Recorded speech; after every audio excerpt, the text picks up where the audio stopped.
Hello అండి. ఎలా ఉన్నారు అందరూ? నేను చాలా బాగున్నాను. సో, ఇవాళ సండే అనమాట. సండే రోజు కంపల్సరీ మా ఇంట్లో ఫిష్ ఎక్వేరియం క్లీన్ చేసే పనైతే ఉంటుంది. ఆ పనైతే అయిపోయిందనమాట. కొంచెం టైం ఎక్కువ పడుతుంది. అలాగే వీటిలో వాటర్ నింపడానికి వాటర్ కూడా ఎక్కువగానే పడతాయి. మేము దీంట్లోకి మినరల్ వాటర్ అయితే యూజ్ చేస్తామన్నమాట. అంటే మనం వాటర్ టీ నేర్పించుకుంటాం కదా మంచినీళ్ళు. సో, ఆ వాటర్ వాడతాము.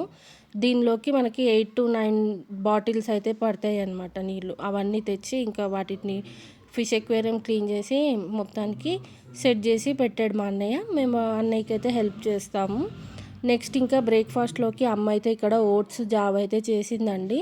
ఇంకా బ్రేక్ఫాస్ట్ ఏం చేయాలో అర్థం కావట్లేదు. అందుకని ఇంకా ఇదైతే ఈజీగా తాగేయచ్చు. మనకి పొట్ట కూడా ఫిల్లింగ్ ఉంటుంది అనమాట. ఇది కమ్మగా ఉంటుంది టేస్ట్. అలాగే మనకు ఒక 2-3 అవర్స్ దాకా ఆకలి అస్సలే వేయదు. ఒక 2 గ్లాసెస్ అయితే తాగేస్తాము ఒక్కొక్కరం. సో హాయిగా ఉంటుంది. టేస్ట్ కూడా నాకు చాలా బాగా నచ్చుతుంది. ఒక్కొక్కసారి నేను అమ్మనైతే అడిగి మరీ స్పెషల్గా ఈ బ్రేక్ఫాస్ట్ అయితే చేయించుకుంటాను అనమాట.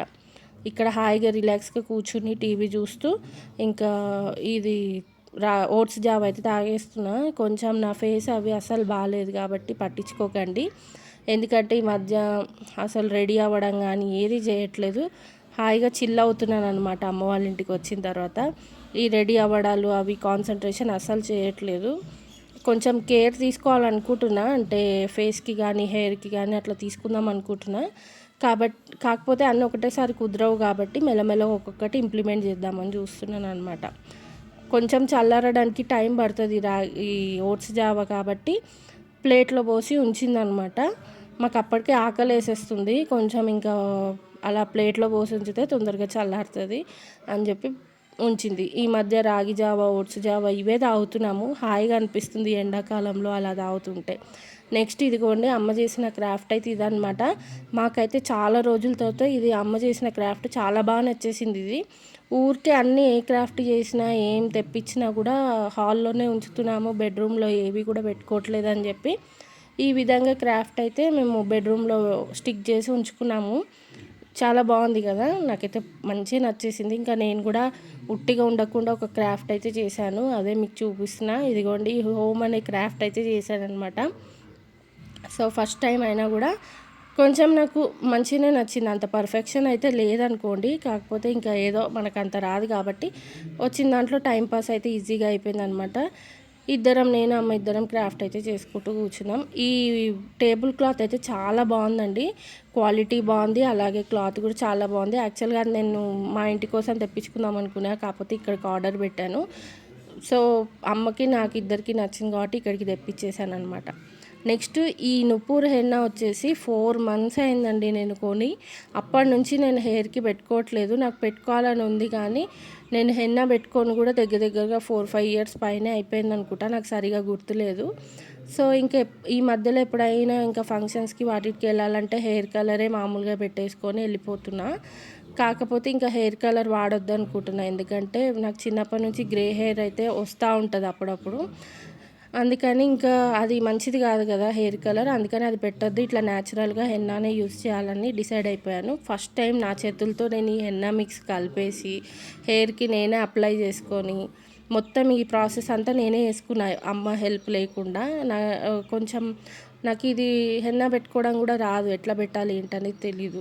అయితే ఇందులోకి నేను ఏమేమి మిక్స్ చేశానంటే కొంచెం పెరుగు, నిమ్మకాయ, అలాగే ఈ బీట్రూట్ కలిపితే కూడా అమ్మ ఏమందంటే బర్గండీ షేడ్ వస్తుందని చెప్పింది. నేను ఎప్పుడు హెన్నా పెట్టించుకున్నా బర్గండీ షేడ్ అయితే పెట్టించుకునేదాన్ని అనమాట.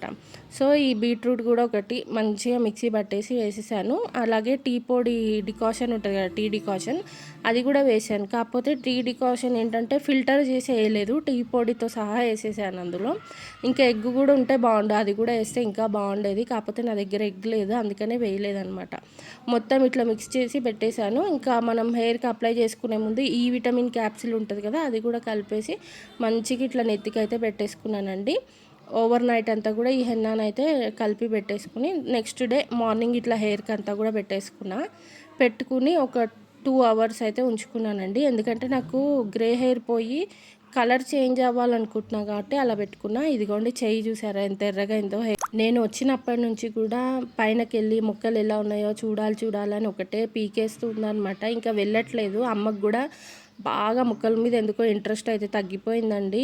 అమ్మ కూడా మేడపైకి వచ్చి ఒక వారం 10 రోజుల పైనే అవుతుంది వాటికి వాటరింగ్ అవి చేసి.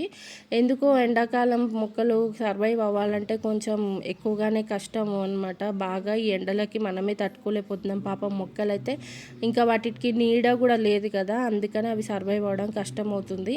ఇంకా అమ్మకు కూడా ఏంటంటే కొంచెం మనకి ఇండివిజువల్ హౌస్ ఉండి ఓపెన్ ప్లేస్ ఉండి అట్లా కిందనే మొక్కలు ఉంటే కనుక వాటిని మంచిగా కేరింగ్గా చూసుకునేది. కానీ ఇలా మేడపైన ఉండేటప్పటికి నలుగురితో కలిసి ఉంటాం అపార్ట్మెంట్లో, ఇంకా అట్లా ఉండేటప్పటికి అమ్మకి ఇంట్రెస్ట్ కూడా ఇంకా పోతుంది. అంటే నార్మల్గా ఈ ఎండాకాలం ఈ మొక్కలన్నీ కూడా తీసేస్తానని చెప్తుందనమాట. ఇంకా మా అమ్మ పెంచే గార్డెనేనా అని చెప్పి నాకు అనిపించింది. ఈ మొక్కల్ని ఇలా చూడంగానే చాలా బాధ అనిపించింది. మొక్కలన్నీ కూడా ఇలా మాడిపోయి ఉన్నాయి, ఎండిపోయినాయి అన్ని మొక్కలు చాలా మటుకు. ఇంకా యాక్చువల్గా ఏమనుకుందంటే ఇట్లా పూల మొక్కలు ఏవేవైతే పెద్దవి అంటే ఇప్పుడు గన్నేరు పువ్వులు ఉన్నాయి కదా మా దగ్గర, ఆ పూల మొక్క, నెక్స్ట్ నిమ్మ మొక్క, ఇంకా అట్లాంటివి ఏవో 2-3 మొక్కలు, పొప్పస్కాయ మొక్క కూడా ఉంది.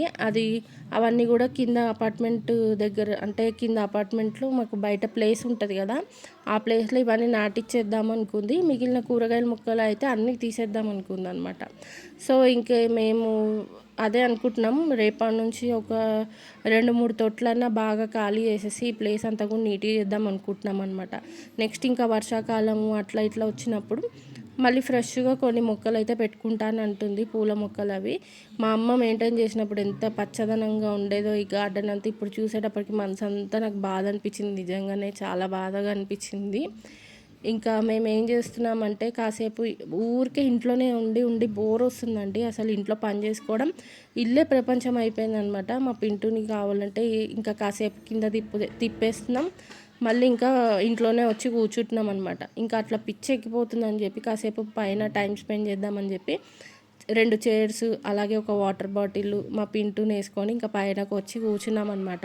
సరే కూర్చున్నాం కదా కాసేపు అనుకున్న వాళ్ళం కాస్త ఇదిగోండి మొక్కలను చూసి వాటికి కొన్ని నీళ్ళన్నా పోద్దాము, కొంచెం మంచిగా మరీ ఎండిపోకుండా ఉండే మొక్కలకి నీళ్ళు పోస్తే ఏంటంటే అవి కొంచెం మళ్ళీ సెట్ అవుతాయి కదా, అందుకని చెప్పి అలా అనుకున్నాం అనమాట. ఇంకా అమ్మ అయితే ఈ నల్ల దగ్గర నుంచి కొంచెం ఒక బకెట్తో పోయడము అట్లా చేద్దాం అనుకుంది.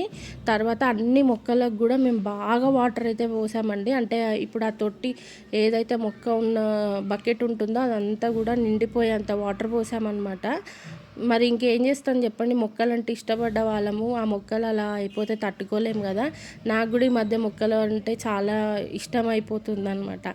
ఇవన్నీ చూసి మా అమ్మని నేను ప్రతిసారి ఎంకరేజ్ చేసేదాన్ని, నువ్వు మొక్కలు పెంచడం మానకు అస్సలు అని చెప్పేదాన్ని. కానీ ఇప్పుడు నిజంగానే చూస్తుంటే కొంచెం మెయింటెనెన్స్ చాలా ఇదైపోతుంది, అంటే కొంచెం కష్టమైపోతుంది అనమాట. ఇప్పుడు మన ఓన్ ప్లేస్ ఉందనుకోండి, మన ఒక్కళ్ళమే ఉండి చేసేటట్టు అయితే అది వేరు.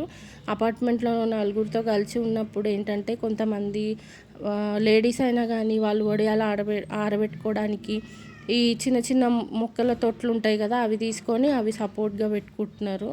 అవి కూడా మాకు నచ్చట్లేదు, ఎందుకంటే పోనీ వాడుకుంటే పర్లేదు, స్టూలు అవి కూడా ఉంటాయి కదా, అమ్మ పైనకి తీసుకెళ్ళి పెట్టుకుంటుంది కదా, అవి కూడా వాడుకుంటే మనకి ఇబ్బంది లేదు. కానీ మళ్ళీ తీసినవి ఎక్కడి నుంచి తీసామో అక్కడ పెడితే ఏమనిపించదు కదా. సో అట్లా కూడా కొంచెం డిస్టర్బెన్స్ అవుతుంది అనమాట. మన అన్న వస్తువు ఎవరైనా దాన్ని నెగ్లెక్ట్గా చూస్తే నచ్చదు కదా, అలాంటి ఇది ఉందన్నమాట. అందుకని కూడా కొంచెం ఇంట్రెస్ట్ రావట్లేదు ప్రస్తుతానికి. కొన్ని రోజులు గ్యాప్ తీసుకుంటే మళ్ళీ పెంచుతుందో ఏమో తెలియదు, కానీ ప్రస్తుతానికి మొక్కలన్నీ తీసేస్తూ అంటుంది. అదే కొంచెం బాధేసింది అనమాట. అంతేనండి, ఇంకా కాసేపు అట్లా గార్డెన్లో టైం స్పెండ్ చేసి చాలా చీకటి అయిపోయింది. అన్ని మొక్కలకి నీళ్ళు పోసేటప్పటికైతే చీకటి అయిపోయింది. ఇంకా తర్వాత కిందికైతే వెళ్ళిపోయి ఇంకా నేను హెన్నా పెట్టుకున్నా కదా, అది పెద్ద ప్రాసెస్ అండి. హెన్నా పెట్టుకోవడం అంటే అది కలుపుకోవడం దగ్గర నుంచి మళ్ళీ అది హెయిర్కి పెట్టుకొని వాష్ చేసుకోవడం దాకా పెద్ద ప్రాసెస్ అయితే అనిపించింది నాకు. ఇంకా హెయిర్ వాష్ చేసుకోవడానికి నాకు 1 గంట పడితే ఇంకా బాత్రూమ్ అంతా కూడా క్లీన్ చేయడానికి అదంతా మొత్తం పడుతుంది కదా హెన్నా, దానికి కూడా మస్తు టైం పట్టింది అనమాట. ఇంకా అదిగాక జుట్టు అంతా కూడా కొంచెం డ్రై అయిపోయింది హెన్నా పెట్టడం మూలన. ఇంకా ఎప్పుడైతే నేను హెన్నా పెట్టుకున్నానో అదే రోజు హెయిర్ వాష్ చేసుకుని ఈవినింగ్ నేను ఇంట్లో తయారు చేసుకునే కొబ్బరి నూనె ఉంటుంది కదా, అంటే కొబ్బరి నూనెలో మందారం ఆకులు, మెంతులు అవన్నీ వేసి నేను చేసుకుంటా కదా ఆయిల్, అది తయారు చేసుకున్నా. ఇంకా మా అమ్మ అయితే హెయిర్కి అప్లై చేసేసింది, నూనె అంతా మంచిగా పెట్టేసి ఇలా టైట్గా జుట్టు అయితే అల్లేసింది అనమాట. అంతేనండి, ఇవాళ డే అయితే ఇలా గడిచింది. వీడియో కూడా ఎక్కువ తీయలేదు. సో ఇవాళకైతే ఇంతేనండి వీడియో నచ్చితే కనుక తప్పకుండా లైక్ చేయండి. కొత్తగా ఛానల్ని చూసిన వాళ్ళైతే ఛానల్ని సబ్స్క్రైబ్ చేసుకోవడం అస్సలు మర్చిపోవద్దు. మరొక వీడియోలో మళ్ళీ కలుద్దాం. Thanks for watching. Take care. Bye bye.